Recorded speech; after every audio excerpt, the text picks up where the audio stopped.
Bonjour chers amis, je me nomme Abdou Faustin, enseignant de CM1 B classique. Aujourd'hui, nous allons faire une nouvelle leçon d'histoire. Mais bien avant, nous allons faire un rappel sur notre dernier cours d'histoire qui va nous donner le titre de la dernière leçon d'histoire. Oui, une nouvelle civilisation, l'islam. C'est bien. Qu'est-ce que l'islam? L'islam est une religion fondée par le prophète Mahomet au 7e siècle en Arabie. C'est bien. Quel est le livre saint de l'islam? Le livre saint de l'islam est le Coran. C'est très bien. Effectivement, c'est ce que nous avons vu. C'est bien. Bien. À présent, nous entamons notre nouvelle leçon d'histoire dont le titre est « Chrétiens et musulmans au Moyen-Âge ». Je vous invite à prendre votre livre d'histoire à la page 51.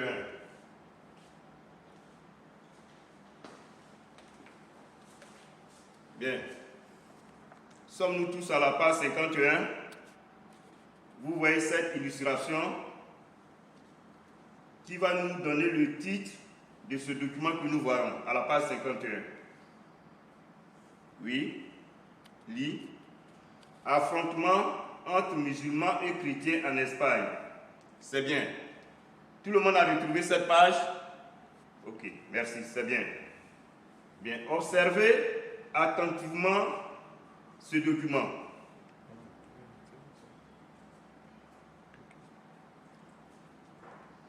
Bien. Ok. Que nous apprend ce document sur les relations entre chrétiens et musulmans au Moyen-Âge?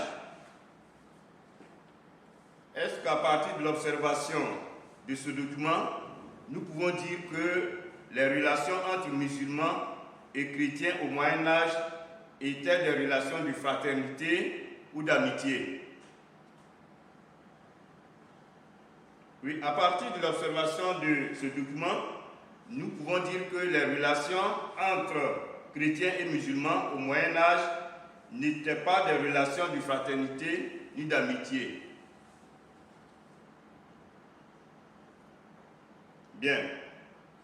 Comment reconnaît-on les deux groupes sur l'image? Sur le document, nous voyons bien les deux groupes. D'un côté, du côté gauche, nous voyons les musulmans qui sont coiffés de turbans. Il faut dire qu'un turban, c'est une longue bande de tissu enroulée autour de la tête. Donc, ils portent des turbans ici. Ensuite, ils tiennent des lances. Ils tiennent tous des lances. Et au-dessus d'eux, on voit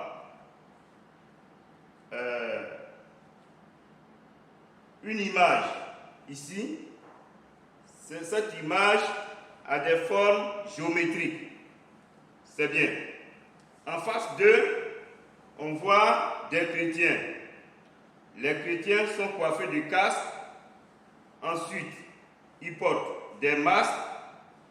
Ils tiennent tous des épées. Et au-dessus d'eux, on a l'image de la Vierge Marie qui tient sûrement son fils Jésus-Christ.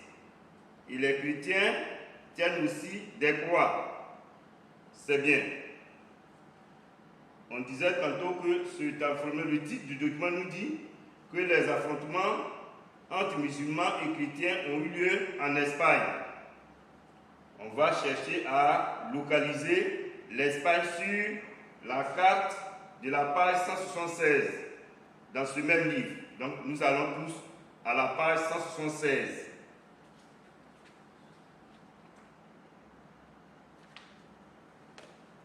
Bien. Nous sommes tous à la page 176. Combien de cartes a-t-on à cette page? Oui, c'est bien. nous avons deux cartes. Une carte en haut et une autre en bas. Nous allons nous intéresser dans un premier temps à celle du bas. Voyons la légende de la carte du bas. Ici, nous avons sur la légende deux flèches bleues. Qu'indiquent ces deux flèches? Ces deux flèches nous indiquent la reconquête chrétienne en Espagne. On va donc retrouver l'Espagne sur cette carte. C'est-à-dire chercher à voir où sont situées ces deux flèches. Bien entendu, on retrouve les deux flèches ici, dans cette partie verte. C'est-à-dire que cette partie-là, c'est l'Espagne. Nous avons l'Espagne ici. On va chercher à situer l'Espagne par rapport à la France. On voit ici Paris.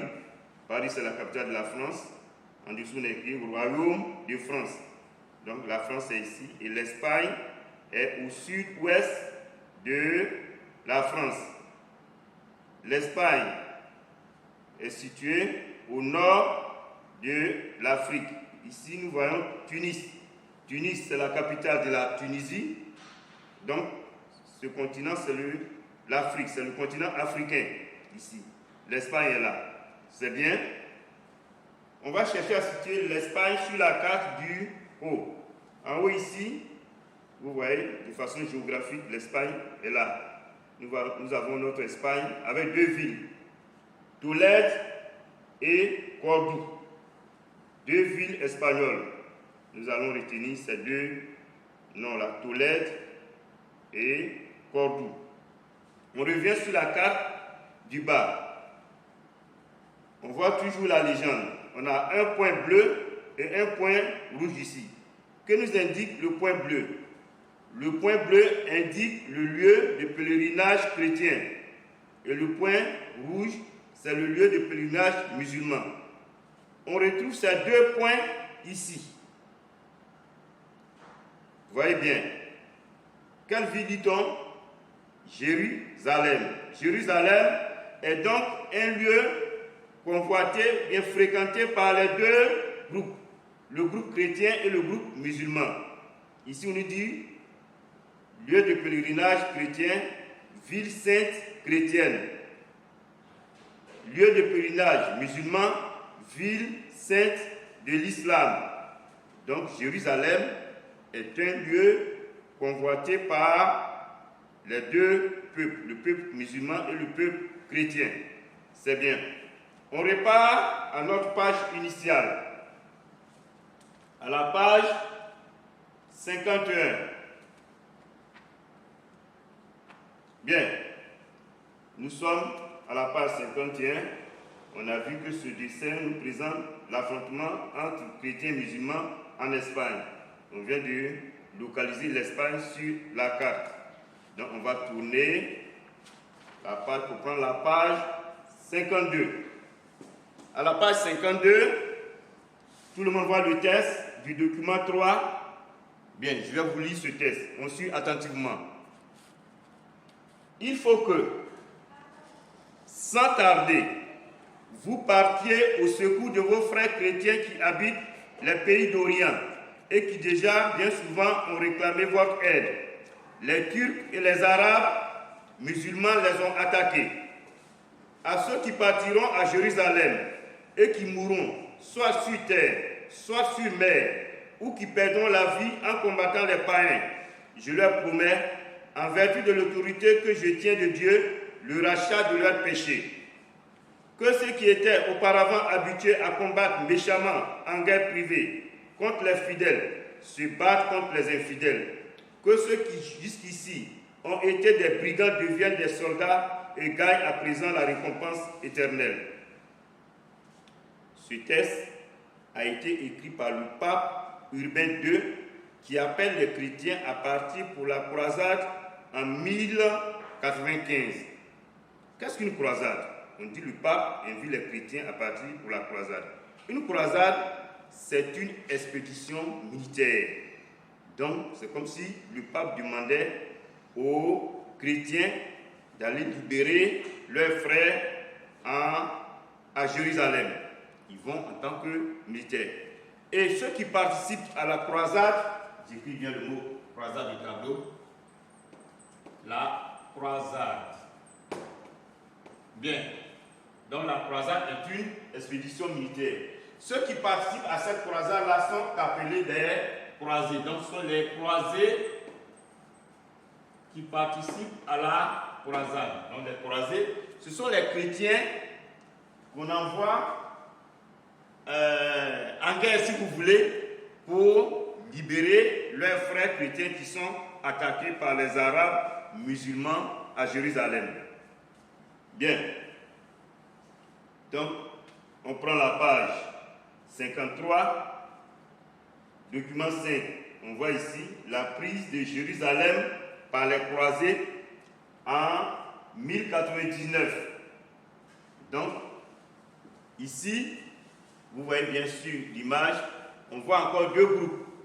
Les chrétiens qui portent des tenues avec une croix au dos et nos frères musulmans ici qui ont des armes, ils ont leurs lances, les chrétiens ont leurs épées, donc ils se sont affrontés à Jérusalem et Jérusalem, la ville de Jérusalem a été prise par les croisés, c'est-à-dire les combattants chrétiens.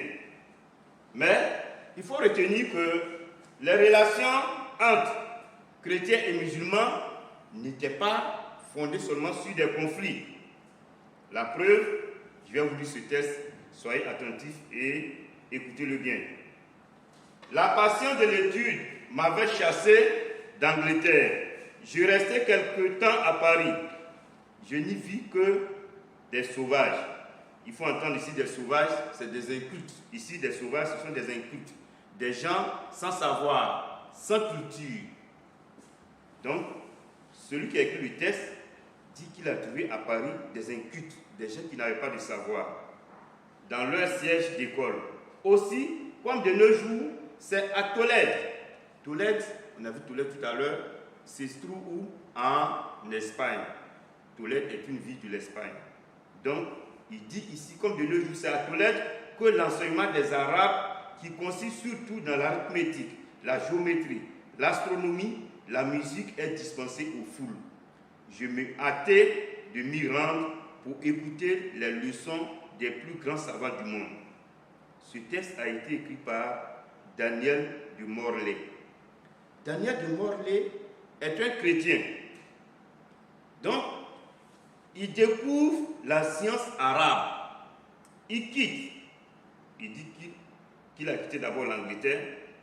Il allait en France, notamment à Paris. Et à Paris, il n'a trouvé que des incultes dans les écoles.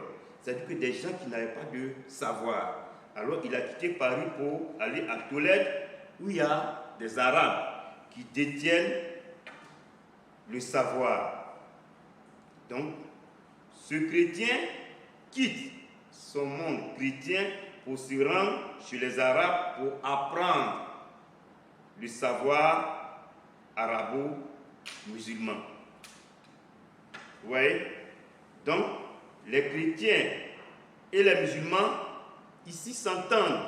Les musulmans ont accepté, les Arabes ont accepté leurs frères chrétiens qui viennent apprendre auprès d'eux. On continue. À la page 54, je vais vous lire ce texte. La Méditerranée, un espace d'échange. Les contacts en Méditerranée permettent aux Européens de découvrir la très riche culture arabo-musulmane et un monde de vie raffiné. Les Européens achètent aux marchands arabes des épices, de la soie, des parfums. Ils traduisent en latin les ouvrages arabes. Vous voyez? Donc, nos frères chrétiens ont eu des échanges avec les Arabes musulmans en achetant des épices, de la soie et des parfums. Donc, les contacts entre chrétiens et musulmans ont eu des effets positifs. Ce n'était pas seulement des conflits, il y a eu des richesses. La preuve, voyons ce document 8 à la page 54. On voit bien un chrétien jouant aux échecs avec un musulman. Donc, c'est un jeu. Le jeu d'échecs, vous connaissez le jeu d'échecs? on voit le chrétien ici qui allait, vous voyez le site, c'est une tente musulmane. Là, on voit ici sur la tente l'écriture arabe et un signe musulman, un signe arabe. Le chrétien allait vers son frère musulman, ils sont en train de jouer au jeu d'échecs. Ça veut dire que, en fin de compte, les chrétiens et les musulmans se sont entendus. Ils vivent jusqu'à présent en parfaite harmonie. Nous sommes au terme de cette leçon. Les enfants, qu'est-ce qu'on peut retenir? On peut retenir que malgré les affrontements qu'il y a eu entre chrétiens et musulmans à Jérusalem, les chrétiens sont allés vers leurs frères musulmans pour apprendre le savoir, parce que ces derniers étaient détenteurs du savoir. En plus du savoir qu'ils partaient chercher auprès d'eux, il y a eu des échanges commerciaux entre les chrétiens et les musulmans. Chers élèves, apprenez bien cette leçon parce qu'elle compte pour notre dernière évaluation. Vous aurez le résumé de cette leçon par voie électronique. Merci et à très bientôt.